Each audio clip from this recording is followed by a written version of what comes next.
ধর্ম নয়, শুধু প্রকৃতির সাথে আত্মার বন্ধন, এটাই সাঁওতালদের আদি বিশ্বাস। সাঁওতালরা কোনো মূর্তি পূজা করে না, এমনকি তারা নিয়ম করে কোনো সৃষ্টিকর্তার উপাসনাও করে না। আজকের এই ভিডিওটিতে জানবো সাঁওতালদের ধর্মীয় বিশ্বাস, ধর্মীয় উপাসনা ও ধর্মীয় স্থান সম্পর্কে।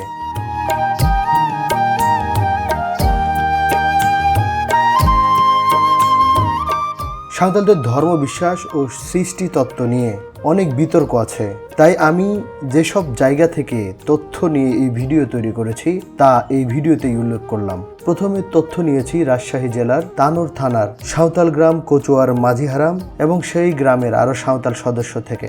কিছু তথ্য নিয়েছি অনলাইনে উইকিপিডিয়া সহ বেশ কিছু সাইট থেকে, এবং আরও কিছু তথ্য নিয়েছি একটি বই থেকে। বইটির নাম সাঁওতাল জাতির সমাজ ও সংস্কৃতি, লেখক ডক্টর মোহাম্মদ আজিজুল হক।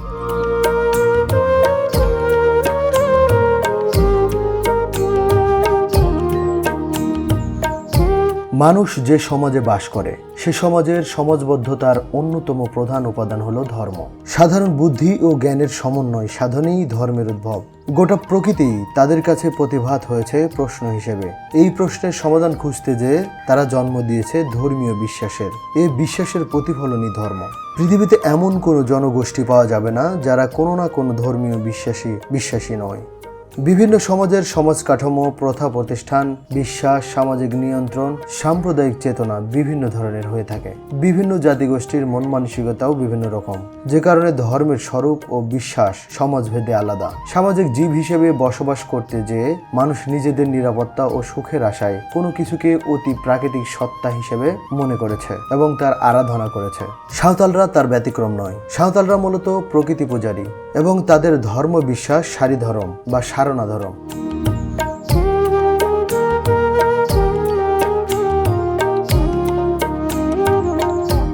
চলুন কচুয়া গ্রামের মাঝিহারাম বিনয় হাসদার কাছে জেনে আসি সাঁওতালদের ধর্মীয় বিশ্বাস সম্পর্কে ওনার ধারণা কি।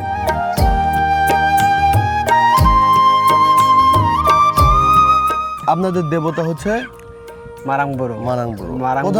হ্যাঁ, সবচাইতে বড় হচ্ছে মারাংবুরু। মারাংবুরু মানে আমাদের মানুষের মাঝে থেকে এগুলা শিখানোর পরে তারপরে অদৃশ্য হয়ে গেছে মারাংবুরু। আর এই জাহেরা, হ্যাঁ, মানে ওই বলছে যে আমি তোমাদের সাথে আছি, এইভাবে করলে তোমাদের মধ্যে আছে, আমাকে এইভাবে করলে মানে সৃষ্টিকর্তার কাছে যেতে পারবে। মানে সৃষ্টিকর্তাকে খুঁজে পাবা, মানে আমি তোমার ভিতরে আছি, তোমাকে খুঁজে বের করতে হবে। সেজন্য মানে কোনো পর্যায় বা কোনো দিক বা কোনো কিছু নির্দেশ করে গেছে যে আমাকে কোথায় খুঁজে পাবে, ধরনের কোনো কিছু এরকম না। ধরেন এটা কেন বলছি, যেমন আমরা ধরে রাখি যে মসজিদ, তারপরে হিন্দুরা চিন্তা করে মন্দির, বা অন্যান্য জাতিসত্তা যারা আছে যেমন খ্রিস্টানরা মনে করে গির্জা আমাকে খুঁজে পাবে, এটা মনে করে। যেমন আমরা মসজিদকে অনেকেই বলে থাকি যে আল্লাহর ঘর। তো এই ধরনের আপনাদের কোনো নির্দেশনা আছে যে কোন দিকে বা কিভাবে? আমাদের পশ্চিম দিক আমাদের জন্য, মুসলমানদের জন্য পবিত্র এবং উৎকৃষ্ট দিক, ওদিকে কাবা আছে, এই ধরনের কিছু আছে কিনা? না, আমাদেরটা হচ্ছে সূর্য যেদিকে উদয় হয় সেদিকটাই মুখ করে আমাকে পূজা করতে হয়। আচ্ছা, মানে সূর্যের দিকে। মানে আপনাদের মারাংবুরু কি সূর্য দেবতা? মারাংবুরু না, আমাদের জাহেররা হচ্ছে সূর্য দেবতা। আচ্ছা, তাহলে মারাংবুরু সবকিছু দেবতা। হ্যাঁ।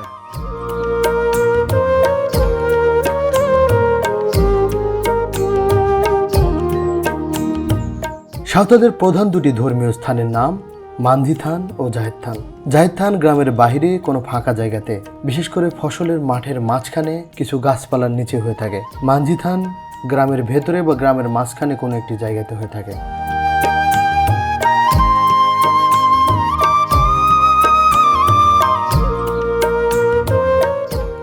জাহের থান দেখি যে গ্রাম থেকে দূরে, গ্রামের ভিতরে না, এটার কারণটা কি? এই জাহের থান হচ্ছে মানে এটা ধরুন গ্রামের মধ্যে থাকে না, গ্রামের মধ্যে থাকে ধরেন আপনার মাঝি থান, আর বাইরে থাকে ধরেন একটু জাহের থান। জাহের থানে পূজা ধরেন হয় আপনার ওই বাহা এরো লোবানেগি, আর গড়টান্ডি তখন ওই সোহরায়ের সময় ওটা আলাদা করা হয়। মানে ওই জাহের থানে না, জাহের থানের অন্যদিকে এক ফাঁকা জায়গাতে এটা করা হয়। মানে দুই জায়গাতে আমাদের পূজা, একটা মঞ্জি থানে হয় আর একটা জাহের থানে। মঞ্জি থান দেখি যে গ্রামের ভিতরে কোনো একটা মাঝামাঝি বা কোনো একটা জায়গায় হয়।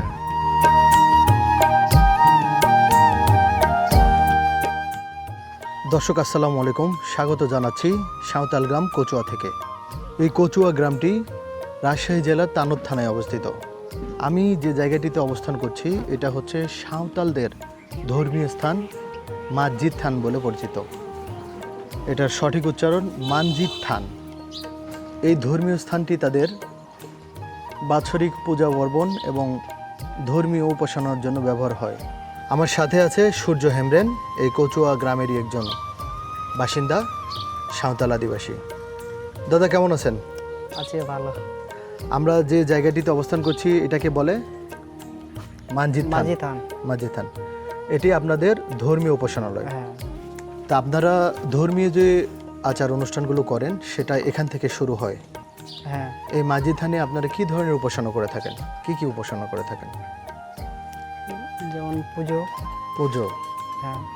পুজো শহরের সময় পুজো করেন, হ্যাঁ। বাহার সময় করেন হ্যাঁ। এবং বিভিন্ন পার্বণের সময় পূজা করেন। হ্যাঁ। এমনি অন্যান্য সময় পূজা করা হয়? হ্যাঁ, যেমন যেমন এরো, যখন ওই যে এরো বলি আমরা। এরো মানে এটা একটা পার্বণ, এই সময়ে পূজাটা করে।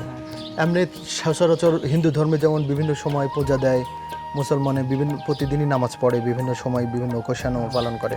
সেই ধরনের কোনো ওকেশন এখানে পালন হয় না? না। এটা একদম যখন কোনো পার্বণ হয় ঠিক তখনই। হ্যাঁ।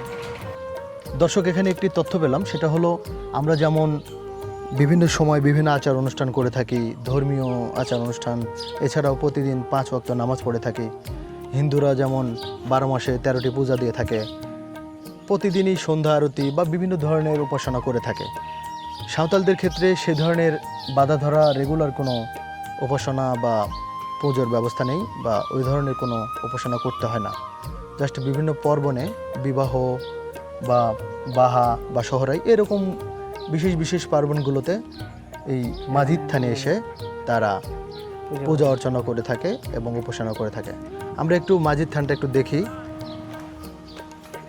এটা একটি বিল্ডিং, এক চালা আর এক ঘরের বিল্ডিং। ভিতরে একটি জায়গা আছে যেখানে দেখতে পাচ্ছি একটা উঁচু জায়গা, একটা ধাপ করা সিঁড়ি, আর এখানে ধূপ জ্বালানোর ব্যবস্থা রয়েছে। এটা তাদের ধর্মীয় রীতিনীতি পালন করার জন্য যেভাবে করে সেভাবে সাজিয়ে রাখা হয়েছে। এখানে কোনো মূর্তি নেই। আপনারা কোনো মূর্তি পূজা করেন না? না, না। দর্শক আরেকটি কথা, যেটা হলো সাঁওতালরা কোনো মূর্তি পূজা করে না, তাদের কোনো মূর্তি নেই। জাস্ট একটা জায়গা যেখানে তারা প্রণাম জানায়। আর এই পাশটাতে আমরা দেখতে পাচ্ছি মানজিদ থানের সামনে সুন্দর জবা ফুল ফুটে আছে, দেখে ভালোই লাগছে। লাল টকটকে, কিছু কিছু আবার গোলাপি, সাদা কিছু আঁচও দেখা যাচ্ছে। সুন্দরভাবে ফুটে আছে ফুলগুলো, দেখে ভালোই লাগতেছে।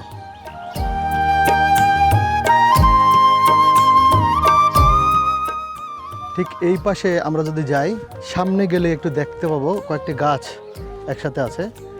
এটাকে বলা হচ্ছে জাহের থান, যেটা সাঁওতালদের জন্য একটা উপাসনালয়। আমরা জানি যে সাঁওতালদের উপাসনালয় মানজিদ থান, কিন্তু জাহের থানও আরেকটি উপাসনালয়। এই জাহের থান উপাসনালয়টি গ্রাম থেকে বাইরে হয় সবসময়। দেখেন আমি ধান ক্ষেতের ভিতর দিয়ে হাঁটছি, ধান ক্ষেতের ভিতর দিয়ে জমির আইল দিয়ে হেঁটে হেঁটে কিন্তু ওই জাহের থানে যেতে হবে।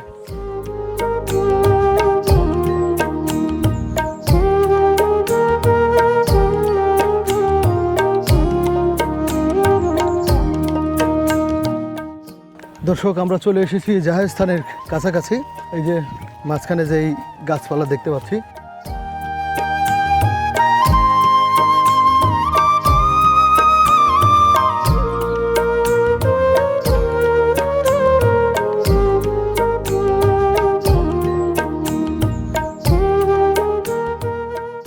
মানজিদ থান ও জাহের থান ছাড়াও সাঁওতালদের বেশ কিছু উপাসনালয় রয়েছে, তবে তারা বিভিন্ন পার্বণে এই দুটি স্থানেই বেশি পূজা করে থাকে। বন্ধুরা কেমন লেগেছে ভিডিও অবশ্যই কমেন্ট করে জানাবেন। ভালো লাগলে শেয়ার করে আরেকজনকে দেখার সুযোগ করে দেবেন। আমরা যেন সাঁওতালদেরকে নিয়ে আরো অনেক ভিডিও বানাতে পারি, সেজন্য উৎসাহ হিসেবে আমাদের চ্যানেলটি সাবস্ক্রাইব করবেন। আল্লাহ হাফেজ।